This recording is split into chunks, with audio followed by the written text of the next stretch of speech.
All right, today is video journal 2, video journal day 2.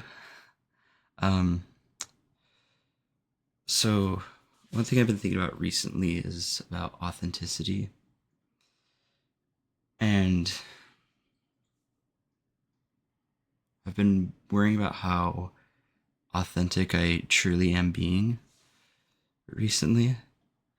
Because I used to think that like other people were shallow. So some people, not everybody. But then I was really thinking about it, like, could that be my fault? Because if I'm not being um, open and vulnerable, then why should I expect other people to be if I'm not putting in that effort to be? And so I I preach all this stuff about authenticity, but then I'm really thinking, I'm like, am I being authentic? Am I being true to myself when I'm around others? I think that's also um, something that's nice to start building because of this too. I think if I talk about myself, I think I will get more used to doing that, and hopefully in hopefully in doing that, I can become more authentic because that's something I really value when I watch other YouTubers. It makes them a lot more interesting to watch. Without that, it's I like knowing that that person has a life outside of YouTube. Like I like knowing that that's a real life person and not just some. And, you know, um, that's what I really strive to be. I want people to watch me and be like, that is a real person right there. That is a real living person that has a life outside of YouTube, that or a life outside of streaming. Or I just there's some people who just like just don't feel that way. Some days, like, some people just feel almost AI generated. It's like, yeah, that's what kind of, it just um doesn't add a lot to the value to the content when you're inauthentic. I think it adds a ton of value, and people can emotionally connect with you on a deeper level if you are more authentic when you're on camera. If you're not, then you just don't feel that same connection with that person compared to somebody who is authentic.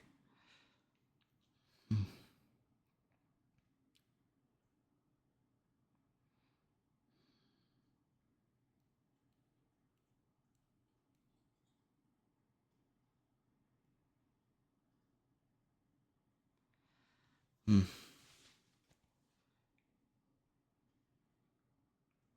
I wish organizing my thoughts wasn't so hard. I have so much going on, yet just don't know how to put it into words and share it with others. It's kind of annoying, but I guess that's something I have to deal with. Hmm. That's what I'm here for.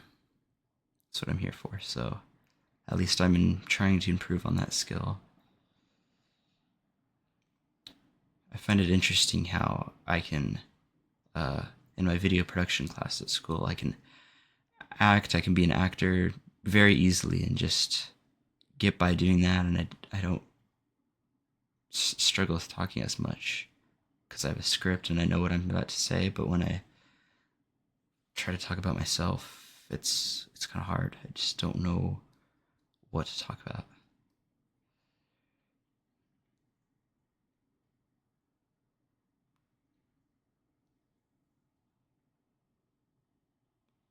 I don't think there was really anything interesting that happened today. Just pretty normal, not a work day for me. So mm, did go to therapy today though, so hopefully getting that self improvement going and gonna get the ball rolling. Hmm.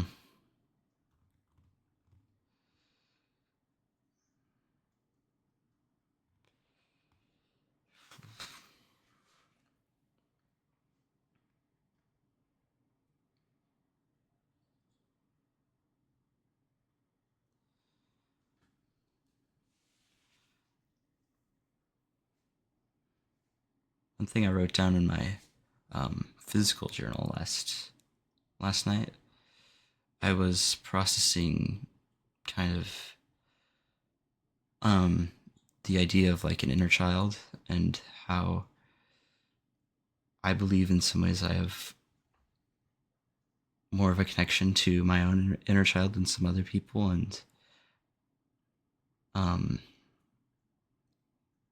I in some ways I feel more like immature than others, and in other ways I feel more mature. Like I see that I can see like two main sides of my personality. I can see that there's this future focused, driven, more adult, uh, logical side of myself. But then there's also this inner child of mine too, and I think that's like the real, like, more authentic me. And I think the reason why I'm not as authentic as I would like to be is because I'm not as in touch with my inner child. I think that's the real me. I think when I'm sharing what I love, when I'm sharing what I'm passionate about, I think that's when I'm really being my true authentic self. And in some ways, the reason I feel a little bit more immature than most people, I I collect like huge Pokemon fan. I collect like plushies and stuff, and like sometimes I need some extra emotional support from them and all that. Sometimes I sleep with them, and I don't know. I just like like if I showed like my 9-year-old self like my shirts, he would think that most of them are cool, and he would wear them too. And so I don't know. I just feel like a lot of my interests from my childhood haven't faded, and I realize that when I find something that I love, I really hold on to it and don't let it go. Hmm.